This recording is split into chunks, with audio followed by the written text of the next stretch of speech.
then show some shots of 9/11.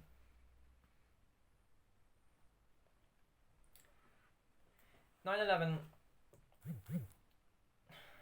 9/11 not only changed airport security, it not only changed intelligence services, and it was not only just an incredibly horrific attack, it changed film. And it changed the way we do action and the way that films are made that tackle the stories of action. Suddenly, center stage, you had a group of people that, not since the time of the Nazis, that almost everyone could agree were barbaric. And what that meant is the floodgates had truly opened. So following the rise of terrorism and following the events of 9/11, suddenly you had an enemy that you could do almost anything to, and most people were going to be okay with whatever you did to them. And you can see this trend happening, especially in spy action.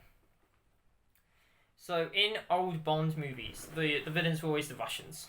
In the days of your Sean Connerys and your Roger Moores, they were nearly always Russians. They were nearly always people that were linked to the KGB or the Stasi or someone of that variety. And then in the transition between the Cold War and the modern world, it was always business owners being the villains.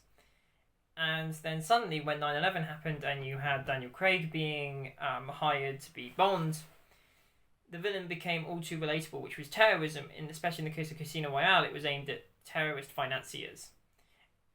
Whereas in the original book, Casino Royale, he is facing a shadowy member of Russian intelligence.